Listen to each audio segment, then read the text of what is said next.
நம்ம வாழ்க்கையில நம்மளுடைய கர்மாவானது குறையணும் அப்படின்னா நம்ம இறைவன் மேல தீவிர பக்தியோட இருக்கணும்.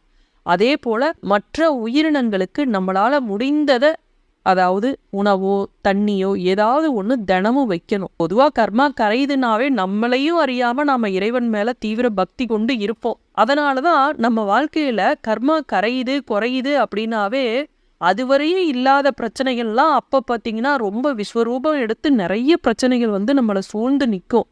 கொஞ்சம் கொஞ்சமா பிரச்சனை வந்துட்டு இருந்தது கூட அந்த டைம்ல பார்த்தீங்கன்னா அந்த கர்மா குறையுதுன்னா வேகமா வந்து எல்லா பிரச்சனைகளும் ஒன்று மாற்றி ஒன்று நம்மளை வந்து வாழ்க்கையே ஒரு போராட்டம் மாதிரி இருக்கும். இப்படி வாழ்க்கையில கர்மா குறையுதுன்னா தான் கஷ்டங்களும் போராட்டங்களும் நம்மளை சூழ்ந்து நிற்கும். இப்ப நம்ம அதை கண்டு பயப்படக்கூடாது. எல்லா பிரச்சனைகளும் சூழ்ந்து நின்றாலும் இறைவன் மேல இருக்கக்கூடிய பக்தி மட்டும் உங்களுக்கு குறையக்கூடாது. நீ என்னை எவ்வளவுதான் சோதிப்ப, சோதிச்சு பாரு, நான் உன்னையதான் நம்புறேன், நிச்சயமா என்னுடைய கஷ்டத்துல இருந்து நீ என்னைய மீட்டு கொண்டு வருவ அப்படின்னு தீவிர பக்தியோட இருங்க. இந்த பதிவை வந்து ஸ்கிப் பண்ணாமல் பார்த்தீங்கன்னா தான் நான் சொல்லக்கூடிய தகவல் உங்களுக்கு முழுமையாக புரியும். வீடியோ பிடிச்சிருந்தது அப்படின்னா மறக்காமல் லைக் பண்ணுங்கள், உங்கள் ஃப்ரெண்ட்ஸ்க்கெல்லாம் ஷேர் பண்ணுங்கள்.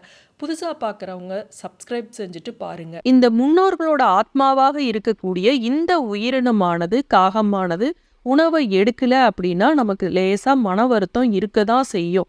அதுவும் அமாவாசை, சில குறிப்பிட்ட திதி நாட்கள்ல இதுலலாம் நம்ம உணவு வைக்கிறப்ப எடுக்கலைன்னா யாருக்குமே நல்லா ரொம்ப வருத்தம் தான் படுவாங்க.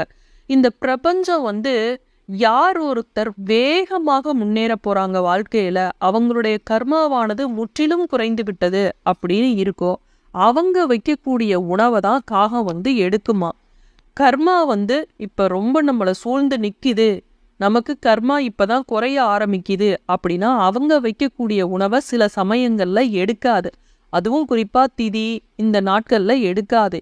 இதற்கு இன்னொரு காரணமும் இருக்கு. நம்ம சரியான முறைப்படி திதி கொடுக்கல, முன்னோர்களுக்கு உணவு வைக்கல அப்படின்னாலும் காகம் வந்து அந்த உணவை வந்து எடுக்காது. எப்பயோ ஒரு நாள் யாரோ சொல்றதுக்காக பேருக்கு வந்து நம்ம எந்த இதுவும் அந்த சடங்கெல்லாம் செய்கிறோம் அப்படின்னா அந்த காகமானது உணவை எடுக்காது. உண்மையாலுமே முன்னோர்களுக்கு அவர்கள் வாழ்கின்ற காலத்திலையும் சரி, வாழ்ந்து மறைந்த பொழுதும் சரி, அவங்களுக்கு நம்ம செய்ய வேண்டிய இதை சரியா செஞ்சுக்கிட்டு இருந்தோம் அப்படின்னா அந்த காகமானது உணவை எடுக்கும்.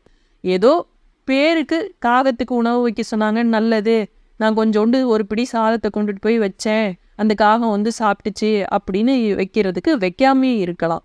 எந்த உயிரினத்துக்கு உணவு கொடுத்தாலும் பாசமாக அன்போட மனதார நம்ம ஒரு அன்போட வைக்கிறப்ப அந்த உணவை காகம் எடுக்கும். அதுவும் இல்லாம அது வந்து நமக்கு ஆசி வழங்கும். அந்த உணவை எடுத்துக்கொண்டு காகம் வந்து மற்ற உயிரினங்கள் போல இல்லை, மேல பறந்துகிட்டே அதை நம்மளை வந்து ஸ்கேன் பண்ணிருமா.